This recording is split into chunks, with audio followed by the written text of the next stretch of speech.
So, as was mentioned, I started my work in the US Marine Corps as a nuclear biological chemical warfare defense instructor.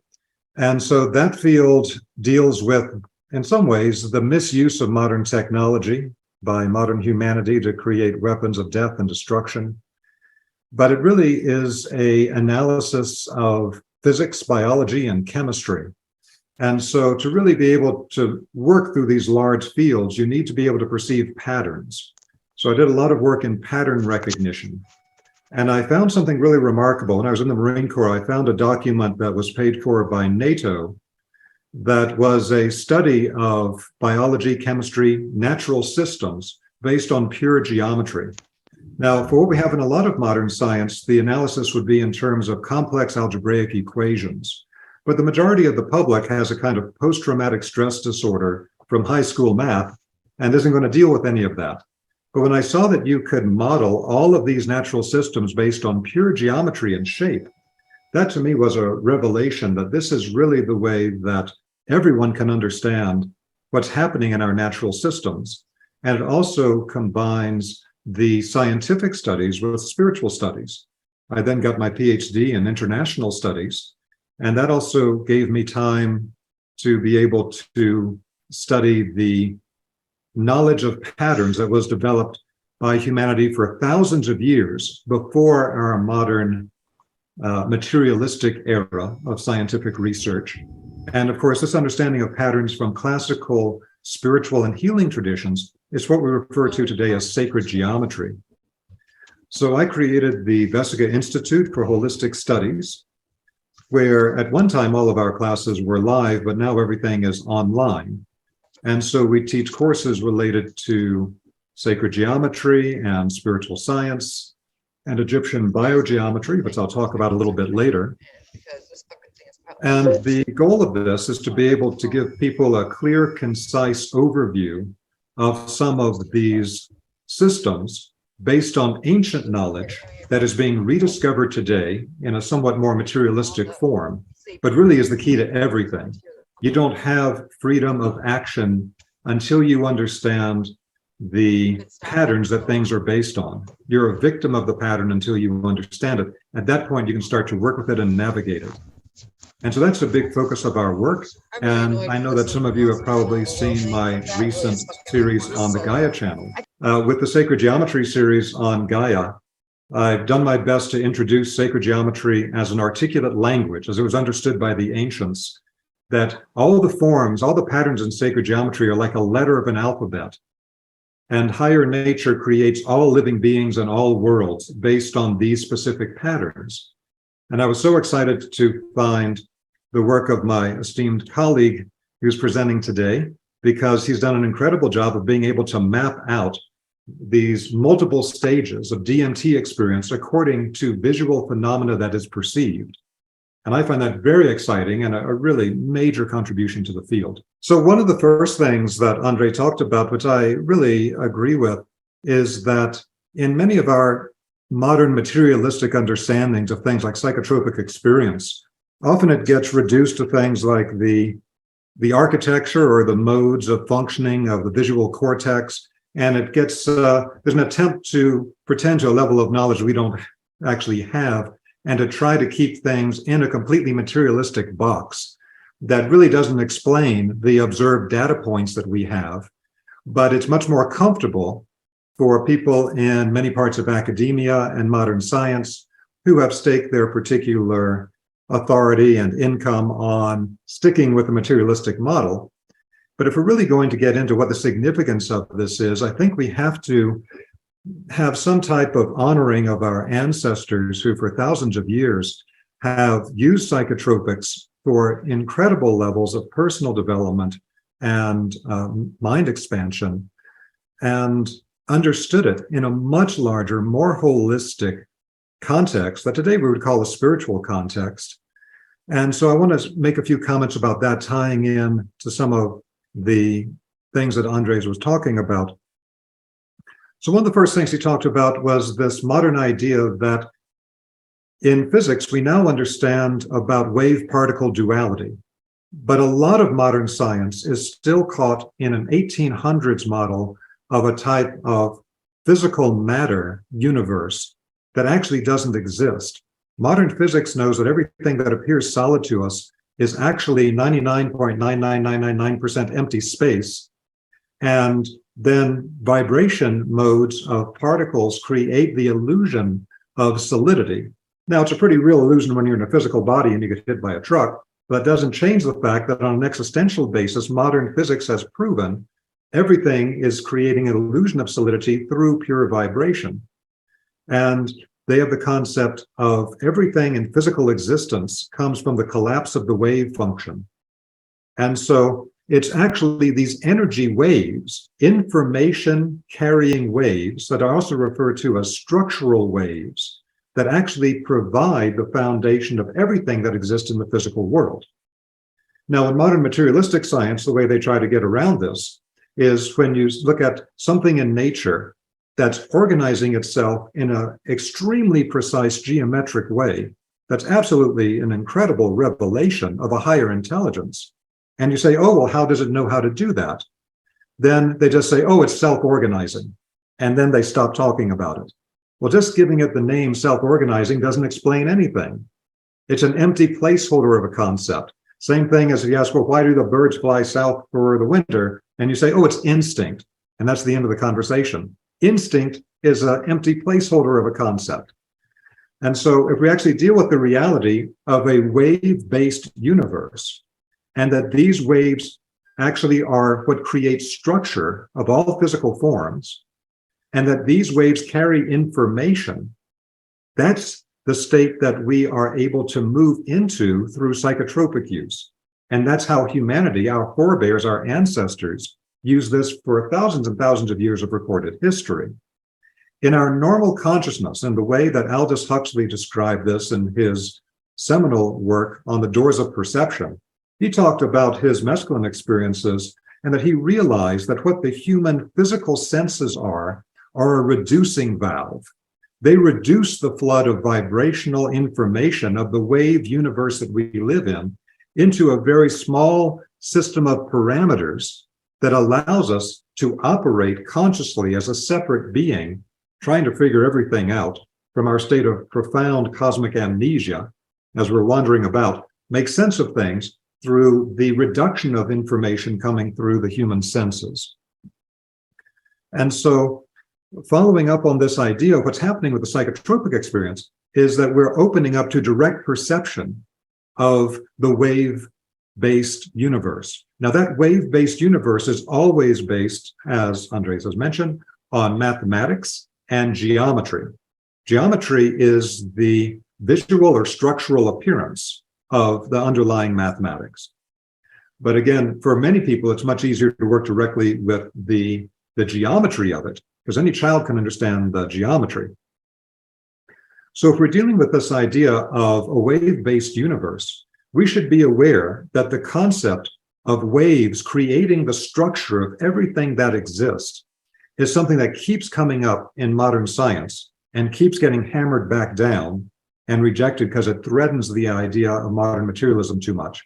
So, for example, the work of Alexander Gurevich in Russia in the early 1900s, he demonstrated the way that there were these subtle radiations coming from living beings that affect all biological activity.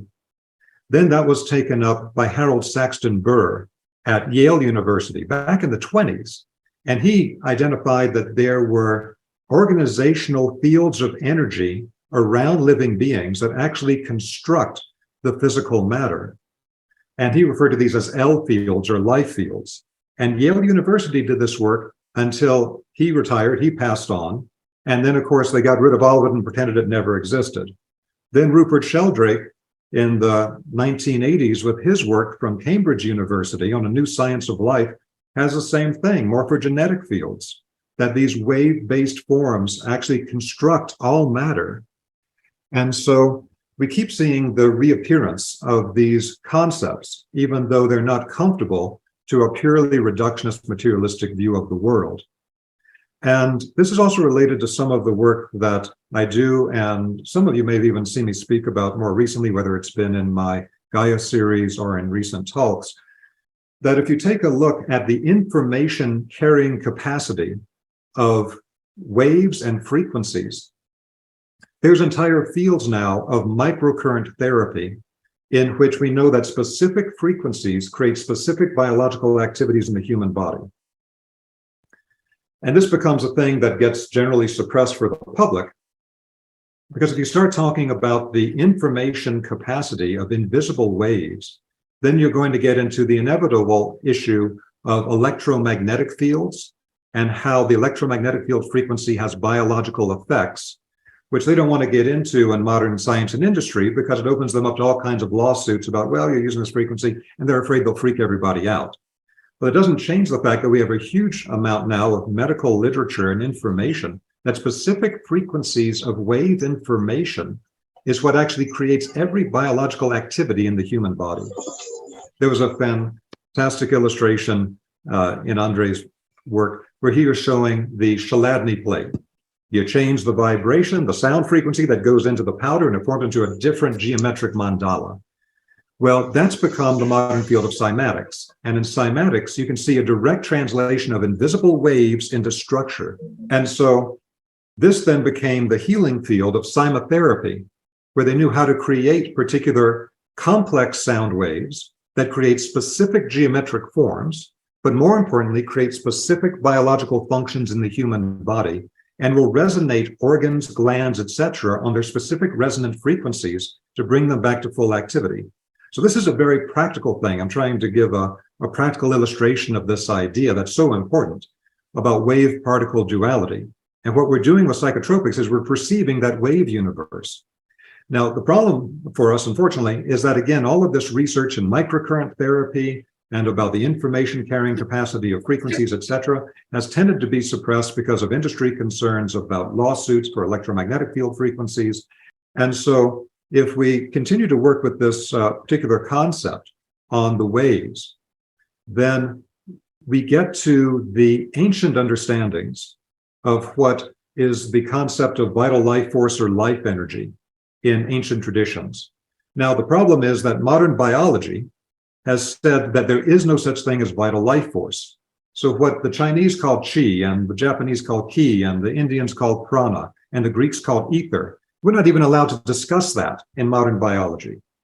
When I had my first university course in biology, first thing said on the first day is, biology is the study of life. And I thought, hey, I'm in the right place. And then the next thing I said, but there is no such thing as life. There's only a series of mechanical processes. And if you believe such a thing as life exists, you are a victim of the vitalist fallacy, and you will not graduate this course. And I thought, well, I'm in trouble then, because if you study any ancient tradition, their foundation of understanding all physical matter, all physical health, all states of consciousness have to do with energetic fields that structure and create all functions in the energy body. So we've proven today in modern science and medicine that these structural fields exist. We've proved that they have biological activities. And this was known for thousands of years in these ancient traditions. So to throw out thousands of years of observations in the Taoist tradition in China and the Hindu tradition in India, et cetera, is a huge modern mistake, because these people know a lot about psychotropic experience and about the possibilities within it. Now, we can also take a look here about how to unite the ancient knowledge of what we call today sacred geometry. It's the patterns of all existence. It's the cookbook of all the patterns that make everything in our world. This was taught to initiates in traditions all over the world in slightly different forms, but a lot of the same content. We need to unite that with modern observations in physics and mathematics. And once we can unite these fields together, classical, spiritual, esoteric healing knowledge with modern scientific observations, now we can become the techno-mage. Now we can become a new generation of holistic scientists that's going to have the capacity to completely change the planet and people's experience of life. And so, following up on this particular concept then, let's take a look at one of the very important discoveries that's been done by Andrés and his research facilities, and that is this idea of hyperbolic geometries.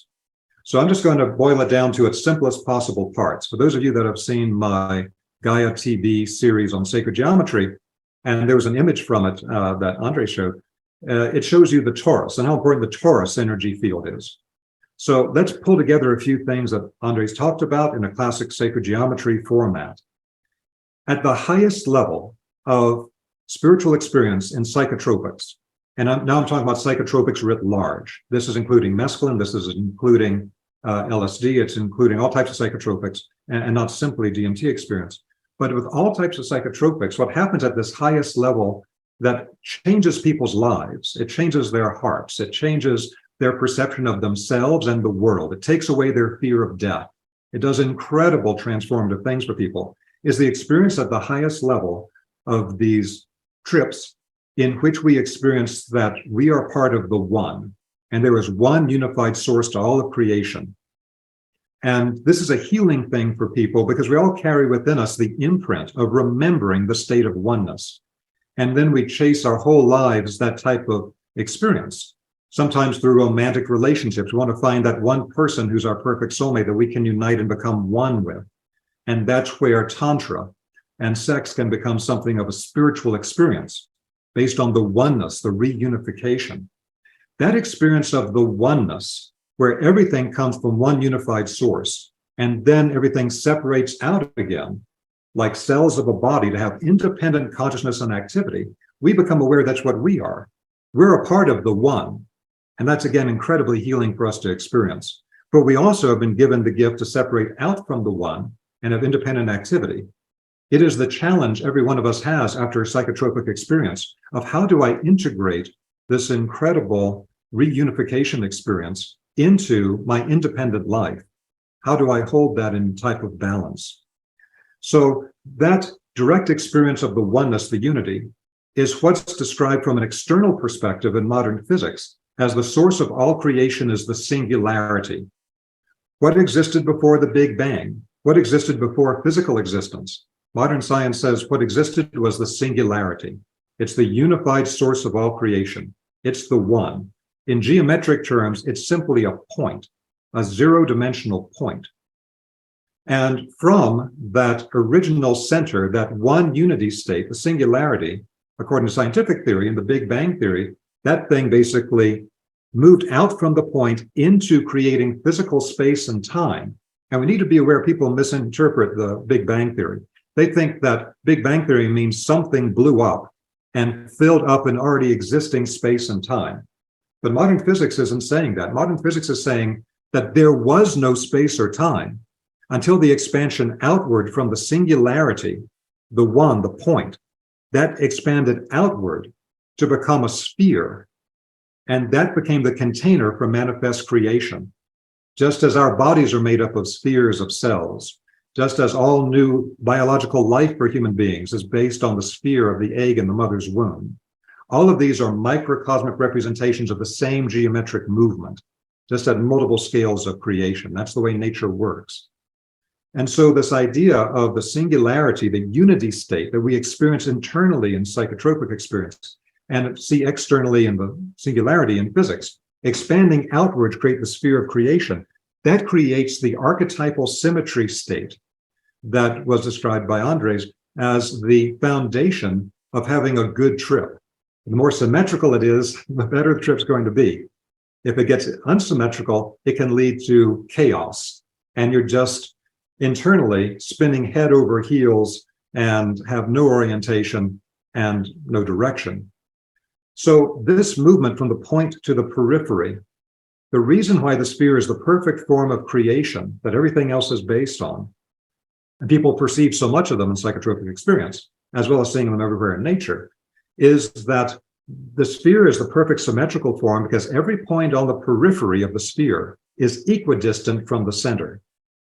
Now, classical spiritual traditions saw this in their own frame of reference, and they understood that that original point, the singularity, the state of oneness, is what they refer to as the divine plane. That movement outward to create the expanding sphere of creation that we talk about in physics today as our observable physical universe, that is the creation of the physical plane. And in between the two are all these other planes of consciousness and energy that then manifest. So that understanding of the original sphere the holder of creation, then moves in its next stage, as I describe in my Gaia series with illustrations, moves from the sphere, because that's a containing form, to become a dynamic energy circulation form for living beings. And the sphere does that through the process of hyperbolic geometry. And again, so I really want to give importance to what Andrés is pointing to here. So what happens is that the bottom and the top of the sphere, the technical term is invaginate. But basically what it is, it creates a negative curvature, it moves inward, and that's then creating a hyperbolic movement. So the top and the bottom of the sphere begin to indent, and then they form a channel going through the center. Now that center point, the perfect point of establishment of harmony, of symmetry in the center of the sphere, is part of an energy circulation between the center and the periphery of manifest creation. And so we see this toroidal geometry in modern science being empirically rediscovered at every scale, from the subatomic all the way up to the galactic level. The human energy field is in the form of a torus. The human heart has fractal toroidal fields created around it. There was a fantastic book that appeared with the name Time Stands Still by Arthur Rinfrey, talking about modern electromagnetic studies of the human heart in medicine, so that every time the heart beats, it creates a fractal cascade of a torus inside of a torus inside of a torus inside of a torus. The torus comes first. The physical heart forms around it. But every time the heart beats, it creates an electrical cascade outward of a torus inside of a torus inside of a torus. So everything in our structure is related to this. Same thing as the form of an apple is a torus. The form of a bar magnet creates a toroidal electromagnetic field. Now, the significance of this, because I want to tie a few things together here, but I had to give the foundation first, is that the importance of people at the higher levels of DMT experience, the higher levels of psychotropic opening to the wave universe of structural forces, of these hyperbolic geometries, is the hyperbolic geometries are based on the movement of the initial sphere from the point, the unity state, to what the Chinese call the 10,000 things, the multiplicity of the periphery of the sphere that creates everything. That this particular movement outward is based on the negative curvature, the hyperbolic movement that creates inside of the sphere something that looks like an hourglass shape. It's the widest at the top and the bottom of the sphere, and it's the narrowest at the center. It comes down to the absolute center, and then it comes back out again. So this is a pure Grail cup. It's a pure hyperbola inside of the torus.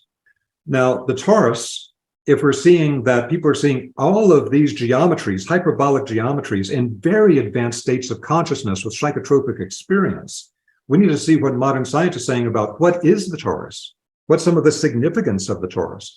Because, you know, if we say to a materialistic scientist, oh, I'm actually having a trans-dimensional perception in this, they'll say, oh, that's complete nonsense. It's just a bunch of artifacts of your visual cortex processing, and, you know, nothing else really exists.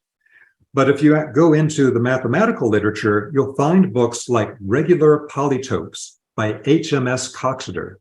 Regular Polytopes by HMS Coxeter is a manual of higher dimensional geometries and their mathematics that are known to modern math. And in fact, for modern physics models to work out, they have to have at least 10 dimensions of space to be able to explain anything.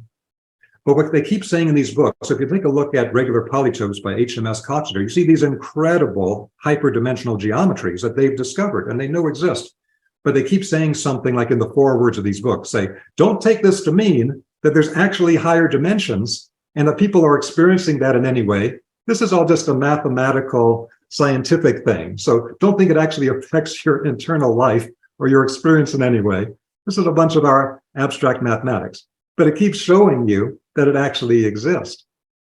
So as we're working with this, what we find is that this form of the torus, with this dynamic circulation, like in the human body, it's from the crown center through the central channel of the body to the perineum, and it continues to circulate around. And in my Gaia TV show, as Andrés was mentioning, I show what in the Chinese tradition we call the heavenly flow, the earthly flow, and then what's rarely discussed is the mixed flow. Whenever two opposite energies move through each other, they will create an opening, a gate for energy to come from some higher level.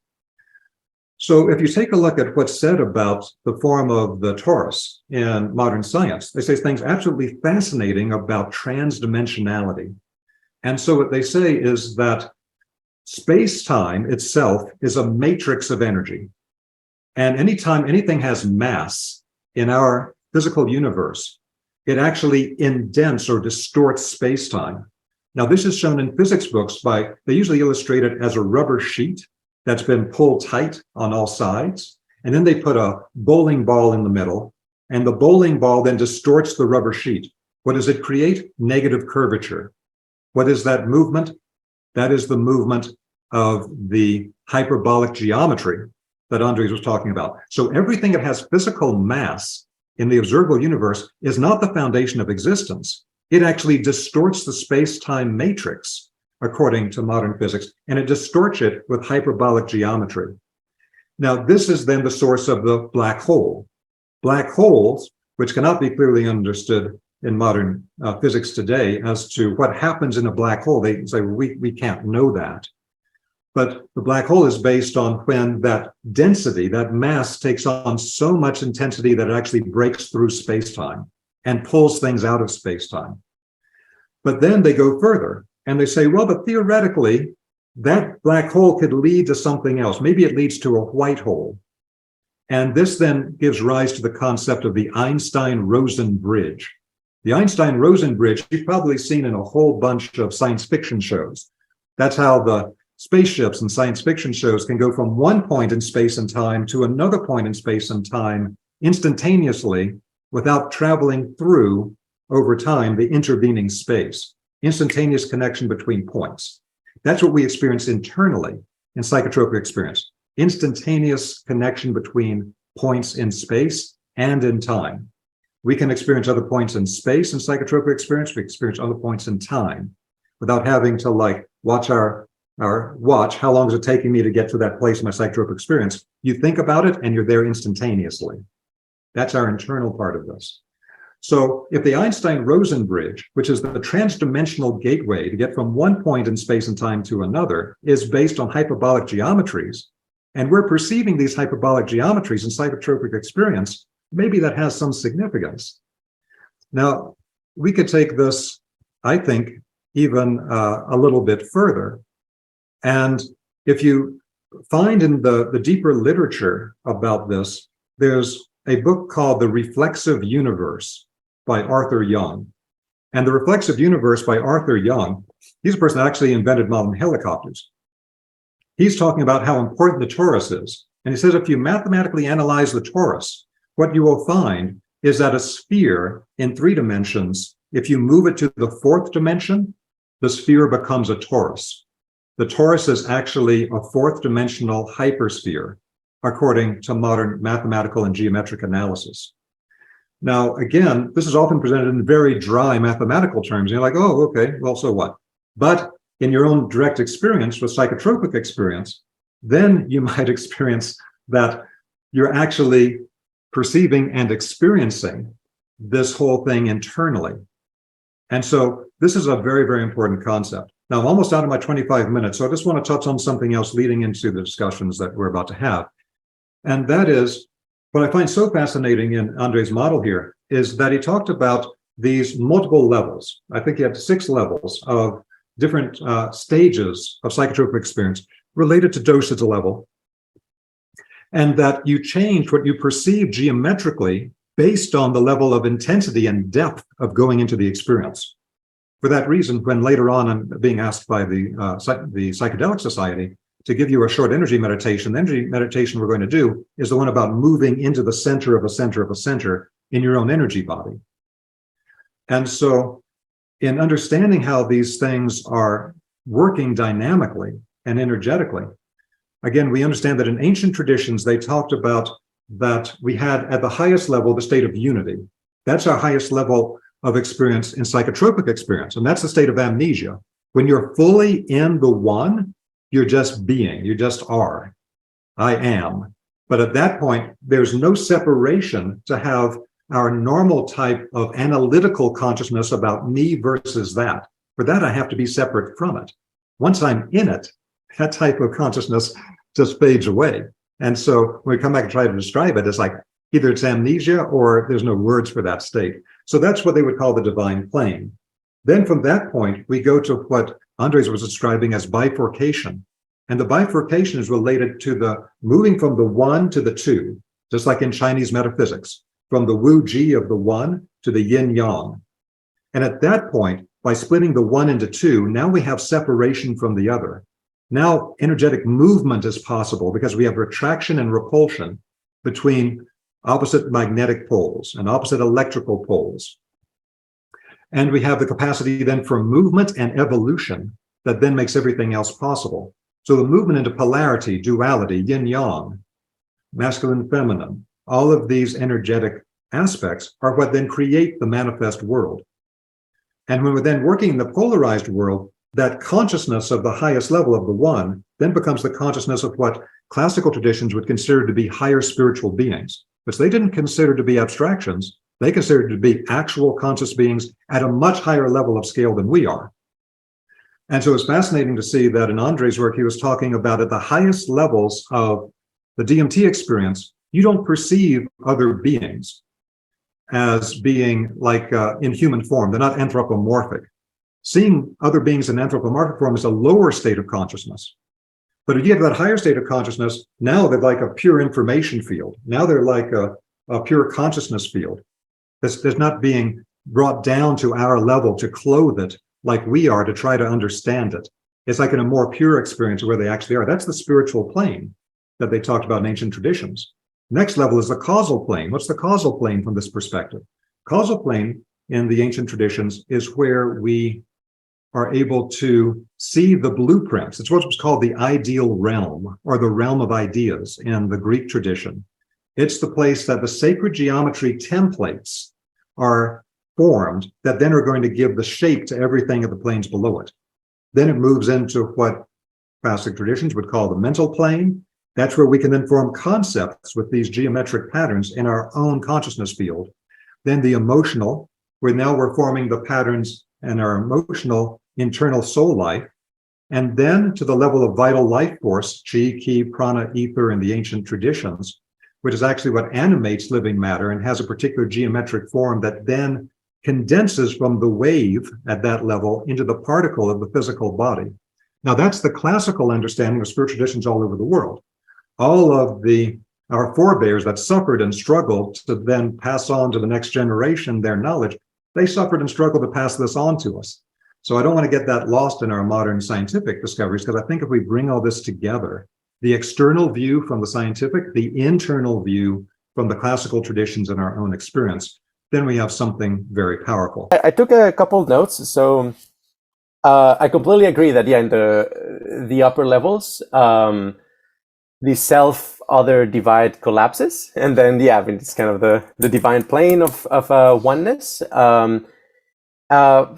From kind of like trying to make sense of this with kind of like scientific paradigms, like I think Feynman and Wheeler, you know, when they were looking at the quantum mechanics, what's called the Feynman diagrams, you know, how like subatomic particles interact with each other, they came up with this idea called the one electron universe, where if you look at the mathematics of some subatomic particles, sometimes, for example, an electron and anti-electron may essentially merge with each other and transform into a photon, kind of like pure energy. You can think of that as kind of like, you know, yeah, from how you're describing it, it's kind of like the one becoming polar opposites. You know, literally happens in physics. But there's also another crazy way of analyzing this, which is like mathematically, an anti-electron is actually the same as an electron, but moving backwards in time. So that particular movement actually could be interpreted as an electron bouncing off a photon and then starting moving backwards in time. And from this view, you can kind of reconstruct the idea that the whole universe, absolutely everything, can be created out of just one electron bouncing backwards and forwards in time with itself in a pattern of self-interference. And yeah, kind of like the multiplicity on some level is kind of illusory because it's really just this one point. I've also heard this concept called they've referred as the prime radiant, and like I'm sure there's like several ways of talking about it, but that's kind of the way I've heard about it. The idea of like the one point that generates everything. Then it's also kind of like conceptually, it's going to be important to figure out how to like squares these with the concept of a field, because to kind of like elaborate on these, in the TRI paradigm is the way, you know, we solve what's called the binding problem, which is like, okay, if you have like a lot of neurons in the brain, how is it possible they can simultaneously contribute to a unified experience? This makes no sense if your picture of the world is, you know, forces and atoms, right? It's like, well, at no point do you actually get like a holistic boundary arise in that kind of universe. Instead, the way we solve this at QRI is essentially realize that no, actually the universe is a gigantic field of consciousness. And the reason we are kind of like separate wholes in a way is that there is a topological bifurcation on that field. And I think a lot of like, for example, high dose psychedelics or sacred geometry meditation does is slowly but surely undoing these knots until you actually get a smooth geometry. And also, you know, for you to actually merge with the rest of the field around you, with the one, as it were, you need to already be in a fairly smooth geometry yourself, right? If you're kind of like, you know, heavily traumatized and stressed out and knotted, you will need to take care of that first. Essentially, undo your internal knots, your internal segmentations, before you can actually undo the bigger knot, which is a knot that separates you from the universal field of consciousness. Okay, great. Thank you so much. So a couple of comments there. The whole idea that you presented there about our internal wormholes, I think, is of such profound significance for like where this work needs to go, because it's always possible when within a somewhat academic framework, because I come from academia as well, and then I went native and then I left, because once you go native, you're no longer considered to be a serious researcher. If you actually believe the things that classical traditions say about the psychotropic experience, rather than, oh, they're just having certain activations of the visual cortex, then that's not always accepted. But within academia, we can sometimes really be pulled into more and more mechanistic types of descriptions of this, and it becomes very external, because we're taught to separate ourselves from the phenomena. It's like, oh, well, if you're actually a part of the phenomena, you can't be objective about it. Missing the fact that you can't ever understand the phenomena without being united with it. You know, we're creating a system of being divorced from reality, essentially, with all of this only external observation and not participant observation. So if we take this idea of internal wormholes that open up to become our direct access, like the Einstein-Rosen bridge inside of us, to connect to any point in space and time, that's what you find in classical spiritual traditions. So when you see it from that perspective, what they describe in the ancient Egyptian mysteries about the ability to connect to different points in space and time in consciousness, which we think of as some kind of weird, you know, spiritual superstition thing. Well, no, they were actually working with something that's very deep and very profound, I believe. So let's see how the geometries relate to that. Not only is the whole human energy field with the form of the hyperbola from the crown center through the central channel of the body to the perineum, and then moving around us in the form of the hyperbolic geometry, but also every one of the major energy centers of the body that were identified by classical traditions like the Himalayan traditions are themselves part of a hyperbola, but it's almost never presented that way clearly in modern metaphysics. So I'll give you an example. In the classical work from India, there's an understanding that, let's say we talk about the heart chakra. The heart chakra is understood to be, a chakra means wheel. So it's a spinning form, it's a vortex. And they'll often talk about the vortex or represent the vortex. And sometimes to think about that just like a vortex coming in from the front at the heart chakra. That's the energy that's actually feeding that biological function. But in addition, in the classical traditions, they talk about, well, it's not just a front vortex or spinning field of energy moving into the body from the front, it's also in the back of the body. There's a rear heart chakra as well as a front heart chakra. And the two of them are actually connecting together, and the tips of the vortices are meeting at the central line of the center of the hyperbola moving through the body from the crown to the perineum.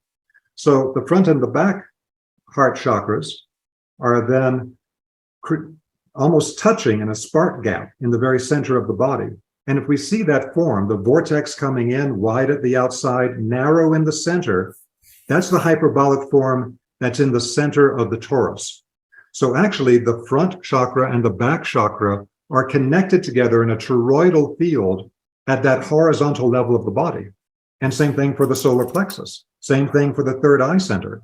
These things are actually toroidal fields on a horizontal axis that are constantly circulating. And we have the Einstein-Rosen bridge, we have the fourth dimensional sphere, we have this transdimensional aspect where our consciousness can go any point in space and time if it's truly free, as shown in all the classical traditions. And so I think that's an important aspect of this wormholes in our energy field, that's actually been mapped by the ancient traditions. So one of the things I so admire about what you're doing, Andrés, is that you're really working on this mapping. And mapping, when you enter an unknown world, in exploring an unknown world, in this case you're a psychonaut, you've got to map all these different places and where you go. And when you're mapping the cosmos that we're accessing through our consciousness, that's quite a big field.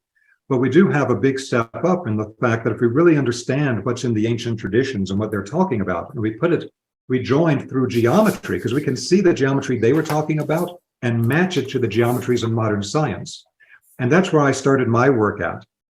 When I was in the Marine Corps and I was studying these NATO documents on the geometries of modern biology, chemistry, and physics, what I did is I spent years connecting a particular pattern empirically rediscovered in biology, chemistry, or physics with the exact same pattern being taught in ancient China, India, Egypt, Greece, other cultures. And you can see the one-to-one connection between them. There's something I talk about in my Gaia series when I talk about it wasn't an accident that the form that the Greeks refused to teach publicly of the 5 Platonic solids, the dodecahedron, it wasn't an accident that was the one they didn't teach publicly, because they said it could lead to tremendous destruction if it was misused. That was 2,500 years ago. And then I show in the series that the first nuclear weapon was built in the form of a dodecahedron. Why? Because they couldn't create critical mass without putting it in a dodecahedral form. Once we use pattern recognition through being able to see the patterns that were being described for internal spiritual development and development of consciousness and energy in the ancient traditions, and we can then match them through pattern recognition to what's being discovered in the modern day with these same forms. That's what I think opens up this new holistic science. And so I'm so excited about the work that you're doing. Oh, thank you. Thank you so much. Yeah, I guess just a quick thing to comment on that is, no, I appreciate, the appreciation of, the importance of mapping these state spaces. And I think the reason why, in some sense, we've been able to do very generative and useful work at Qualia Research Institute is because our paradigm for mapping actually focuses on what we call the phenomenal character of experience, essentially the structure of the experience. Because, there's definitely no shortages of people's, let's say, ayahuasca trip reports. There's a lot of people who write them, but usually they will write them just in terms of a narrative, right? It's like, well, I went to this universe and I met an angel, I met a clown, I met a jester, and then this happened and they tricked me, with no mention of but what shapes, what was the frequency dynamics, what was the energy flow, which is in some sense the thing that will give you more information about what was going on, where you were. Because narratives, you can have the same narrative with the completely different textures of experience. And I want to mention that I think this approach also is essentially what allowed people like Maxwell and Faraday to make big breakthroughs and realize that actually, electromagnetism, back then, like electricity and lightning and magnets, cannot be explained unless you have a field paradigm of physics. And essentially, just a quick illustration. This is the classic. It's called a treatise on electromagnetism by Maxwell. Like published in the 1800s. And at the very end, you actually have like all of these like illustrations of like the different field lines that they were observing.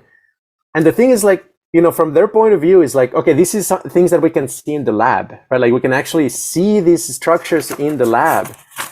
And other scientists were like ignoring that. It's like, well, sure, they know that you can do this in the lab, but they had like no theory for it. So they're just kind of ignoring all this information. But Maxwell and Faraday were like, wait, no, we need to develop new mathematics to model these fields. And then I also recommend very much this book afterwards, kind of like the actual equations of Maxwell and Faraday were like developed by the next generation of scientists, Fitzgerald, Lodge, and Heaviside. And essentially the whole insight was to realize, hey, this is not just particles and forces, it's the behavior of a field. And you need to describe the differential equations of that field. I think that hopefully we're about to experience the same paradigm shift in consciousness, that we stop seeing it as just kind of, these particles and forces. It's like, no, look at the fields, these, DMT or sacred geometrical shapes. They're telling us very important information about the actual deep mathematics of how all of this works. So, I mean, I think of it, it's going to definitely be a part of integration of science, spirituality, essentially bringing to light all of these findings. So. I so appreciate what you're doing there with the mathematics. And just a quick comment before we get back to the moderator, that my focus has been primarily on the geometric side of it, again, through pattern recognition and making connections there. And it always reminds me of the fact that it's said that in some ancient temples of initiation in Greece and elsewhere, that there would be a sign over the door saying, "Let no one ignorant of geometry enter here." Because that becomes the language. Just like mathematics is a language, geometry is another side of that language. And if you can actually recognize the geometric forms and know what they do energetically and in consciousness, then when a person has a psychotropic experience, they can actually read the environment. They can actually read what's happening around them. But before, it was just a script they couldn't read. So I think this is also a part of what we're seeing today, where there's been this huge resurgence in psychotropic awareness and experimentation, partly because in places like Silicon Valley, so many people in Silicon Valley who are making our new technologies are constantly microdosing, and they talk about it very publicly because it's opening up these new levels of perception. This is beginning to really take on a mainstream level. And now with legalization of psilocybin and other substances for psychological work, it's amazing what's happening here. But I definitely think the work you're doing for mathematics is so important, and that people learn the geometry and they can recognize the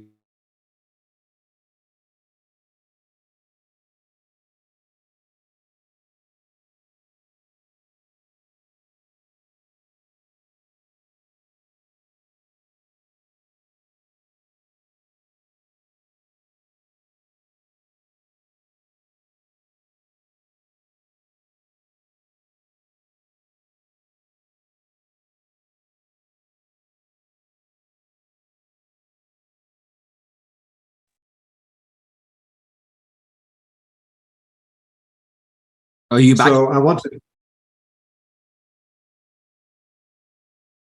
to do something that's very simple, but very direct. It's one of the most important exercises that we can learn as far as energetic movements in the human energy field. And I've mentioned it in the Gaia series. I teach it in other spiritual science courses on my website. But this is the whole idea that we moved from the singularity, the zero-dimensional point, what in classical traditions we call the divine plane, that expanded outward in the cosmic expansion talked about in modern physics to become the sphere of manifest creation. And so our normal perception through our five senses, like Aldous Huxley talked about, our normal perception through the five senses is something moving from inside of us to outside of us. we're putting our attention from inside to outside to be able to pick up the information outside of us so that we don't get hit by a truck walking across the street, or we'll be able to navigate in the physical world. But for physical world experience, that outward movement of the senses is absolutely essential. But for experiencing the higher dimensions, like the higher worlds, the spiritual world, it's an exact opposite movement. Everything in the world is created on equal and opposite movements and energies.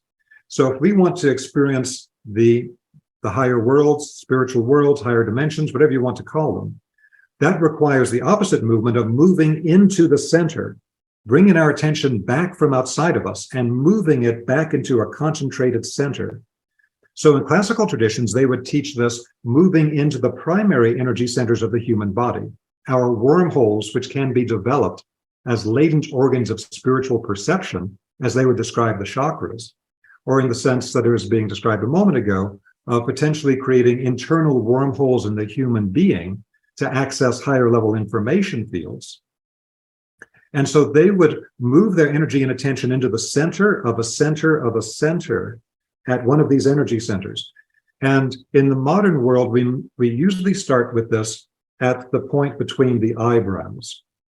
And I want to give credit for my being first exposed to this and taught the basic methods by a French medical doctor who was a brain specialist named Dr. Samuel Sagan, who created the Clair Vision School, which used to be in Australia and is now in the US. And this is a classical method, but I think is very, very important.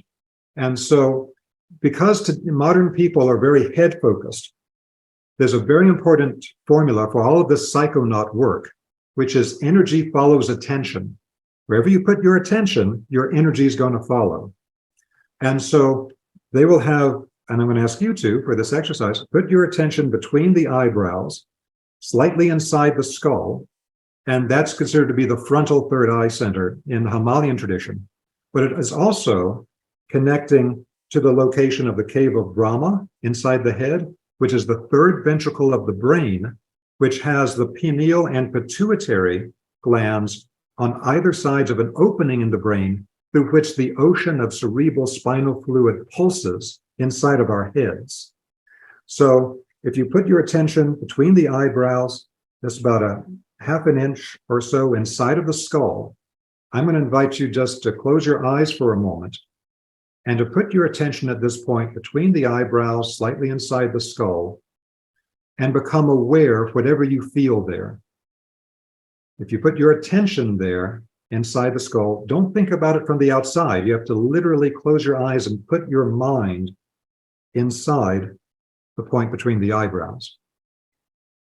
And if you get quiet for a moment and focus on it, what most people will start to feel at that location of that energy field is between the eyebrows, you might feel vibration or tingling or a feeling of density or sometimes a feeling of pressure. And these are indications to us of becoming aware of the different energy at this location in the energy body. When you become aware of any of these, vibration, tingling, density, pressure, at that point between the eyebrows, then move all of your energy and attention into the center of the center of the center of the center of that location at the third eye. It's a constant dynamic movement into the center of the center of the center. And once you start that movement, you can just sort of let go and be pulled into the center. It's like being pulled into the center of a vortex, being pulled into a type of a tunnel. Classic method here, absolutely universal method. And as you move into the center of the center of the center, you'll go, after you go into it enough, which may require more time than we have here, just that you know the trajectory. As you go into it, what you become aware of at a certain point is rather than the feeling in the etheric life body of the density, pressure, tingling, vibration, you'll then start to get internal sensations, either perceived as visual imagery or felt as colors and things like that. But you'll become aware of having moved as you go constantly dynamically into the center of the center of the center of this third eye space. You'll become aware of light and color. The light and color may be small pinpoints of light and color. It may be streams of light and color. It could be clouds of light and color, or it could simply be the feeling of light and color based on how your energy body is developed at this point. And if you keep going into the center of the center of the center of the center of where you're now perceiving the light and color at this location between the eyebrows, then at a certain point, you'll come to another level, a higher level, which appears as a dark purple light. Some traditions call it the spiritual light. The Freemasons called it darkness visible, and that was very misinterpreted by many people. But it's a dark purple light like a black light that becomes a complete background of your perception. It's best done in a completely dark room. And then as you keep moving into the center of the center of the center of now this expansive dark purple light space, you may start to become aware of vortex movements that are appearing in front of you. And in classical traditions, you would then put your attention into the vortex, into the wormhole, to be carried to the next place that you're going to experience as a psychonaut. Okay, we can go ahead and take a moment and open your eyes. So this method of constant dynamic movement into the center of the center of the center can be done at any energy center in our own body. And when developed to a higher level, you can even do it with permission in energy centers of other people's bodies, where you then become aware of content that they're holding within these centers at more advanced levels of this type of work. So that's using a geometric template, that movement of the singularity out to creation and our senses moving out to perceive, and now reversing it back to the singularity, back to the wormhole, back to the center of this hyperbolic geometry around the head. And again, this is a fundamental practice in many traditions, but rarely discussed anymore today. So thank you for giving me the time for that. Thank you for doing it with me. And again, there's more information about this with the spiritual science and vibrational science courses on my website, vesica.org. So let's go back to the moderators, see where we are now in time. Thank you, Robert, for the meditation. Personally, I felt pressure and tingly both at the same time. Felipe has asked, Andreas, is it possible that we can undo the pinch point that separates us from the one consciousness and come back with information? Or the typology prohibits us from doing it? Andreas, if you could answer that question. I mean, it's hard to tell, but usually, let's say if you have a breakthrough level 5-MeO DMT experience, which tends to be kind of like union with the universal field, like that's the phenomenology of it, it's very, very difficult to bring back any information. It's almost kind of like the smoothness of the geometry of the space itself is in some sense a manifestation of zero information. If you're interested in this concept, I have a video called why does anything exist? And I think like in the end, kind of like pure consciousness is in some sense indistinguishable from zero information, which in a also very strange sense is indistinguishable from all things happening simultaneously. And in that sense, like the creation of information is actually happens through like rolling out possibilities. So like when you are actually kind of the superposition of everything simultaneously, there's really nothing to bring back. It's very, very strange. Now, you know, kind of like taking anecdotal data seriously, undoing the pinch point could happen not only in terms of like getting unified with the field, universal field around you, kind of the, you know, a personal a field, but also potentially if you focus it with somebody and you undo the pinch point. So rather than undoing the pinch point with the rest of reality, if you actually undo the pinch point with somebody, then that at least is reported as, you know, some packets of information, as maybe Robert was saying, like things that each of them has been kind of like holding very deep inside, that may be transmitted with a very, very high bandwidth. And at least from like, you know, self-reports, people have sent me pretty stunning trip reports. That is sort of what's associated with remote viewing, successful remote viewing. There's some sense in which you need to become one with the other to do it effectively, rather than just, you know, kind of in a spy way. It just doesn't work that way. You need the actual unity, to actually share the information. I'd like to throw one thing in there too. That was a great answer, Andrés. And I'd like to address it from the perspective of classical spiritual traditions. And that is that they understand that as we go into deeper and deeper levels of less and less physical-like higher worlds, that at a certain point, based on the level to which a person has structured their subtle bodies, literally structured their subtle bodies in geometric ways, based on the level of development of the subtle bodies that people have done, they will begin to go unconscious at certain levels. These are the levels that were described as a ring pass knot in ancient spiritual traditions. You hit the ring pass knot, you can't get past it because you go unconscious after them.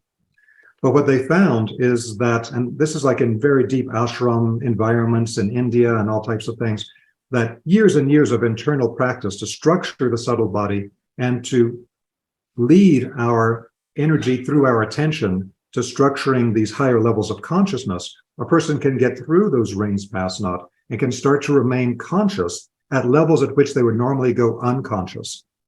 I would actually see in many of my courses when I would do them live before, as we went into very deep levels of spiritual meditation or dealt with some very, very deep spiritual topics, at certain points, some people in the room would literally go like this, like they lost consciousness, like boom, they'd like go down. And I began to be a little bit concerned about it, but I saw it happen enough that I realized what was happening. And people would say, oh, at that point, I just go out. That they're not able to hold that level of charge, not able to hold that structure yet. But through certain types of internal structuring practices, you are able to hold it and keep expanding it further. So I do think, for example, some people in Silicon Valley who are doing the microdosing and things, they're accessing some other realms and bringing back some information. And I do believe that it's something that's based on the level of our own internal development and the structuring of the subtle bodies. One other just very quick thing, because I'm almost out of time, but somebody asked a question about how do you develop discernment? And I didn't read the end of the question, but a very quick answer to that from my perspective, develop discernment about what you're experiencing in these higher worlds. It'll be a long answer, but the shortest part of the answer is through non-attachment. Don't get attached to anything that you see, that you feel, anything that's happening. You simply observe and don't try to grasp it. The moment you try to grasp it, the Tibetans talk about this all the time in higher experience. Don't try to grasp the experience. If you do, you'll corrupt it or it'll disappear. You have to have a different internal movement of almost sitting back and observing, and then you let it expand in front of you to reveal itself. There's more to the answer, but that's like what I would say would be the first part of the how do we develop discernment. Thank you, Robert. The next question is from Dominicus. He's asking, I wonder about healing with frequencies. Are we far enough to know frequencies and modes of appliance for healing people? It sounds like it might be a very easily doable once the knowledge is there. What do you think, Robert? Oh, absolutely. So I would recommend to people take a look at the books coming from microcurrent research currently. And so there's a woman named Carolyn McMakin, and Carolyn McMakin wrote a book called The Resonance Effect that describes her work in microcurrent therapy and the incredible results they've had by knowing the exact biological result of specific frequencies. That book, The Resonance Effect by Carolyn McMakin, shows you how far this field has come that most people have never heard about, and it's written for the public. Then she has another book that's on specific use of microcurrent for pain relief. And I'm working right now for some things I'm going to be adding to my website within the next month, in the part of my website that has the 12 topics for Vesica for 2023. I'm going to be adding more specific information about resources that people can access for microcurrent therapy in the home. But essentially, it's already far more developed than people think. We know a lot of the frequencies. And the other thing to look at is cymotherapy. They know how to combine specific sound waves together to create composite sound codes, to create the restoration of the original resonance of the organs and glands in the body. It's absolutely incredible stuff. So microcurrent and cymotherapy. I want to add here. No, that's a wonderful answer. From the point of view of QRI, we have a video about. It's called. I mean, it's like the latest video on the QRI YouTube channel, which essentially says exploring haptic vibration, exploratory research with haptic vibration, which is like body vibration. And what's really, I think, like noteworthy here is that we went into that research without any preconceptions. We just kind of like went and explored and systematically mapped the space. And essentially we developed something like a music theory for body vibrations. And, you know, it turns out like, yeah, I guess like rediscovered that actually there's like a whole math of harmony for body vibrations. And like the healing is not so much the frequencies, it's more like the way in which they are related to each other. The healing timbres, they're all harmonic, resonant and reverb, and it's essentially actually sounds kind of like new age music, but in the body vibration, and that's like the most healing that we found. So I don't know, it's noteworthy that like, you know, like we kind of rediscovered a lot of things intuitive practitioners have known for a while. We have time for one more question. Don Abel has asked, do you think that people who have contact with extraterrestrial beings in the physical or in their dreams are experiencing these higher levels of consciousness? I think that's to both of you, Robert and Andrés. Andrés, you want to go first? Yes, for sure. I mean, what I can say there is that the states of consciousness disclosed during dreaming tend to have what we call like a more resonant neuroacoustics. So essentially, you know, there's people with anhedonia, for example, they don't experience like pleasure on everyday life. Maybe, for example, after like taking like SSRIs for many years, in some people, not everybody, but in some people, like that blunts their affect.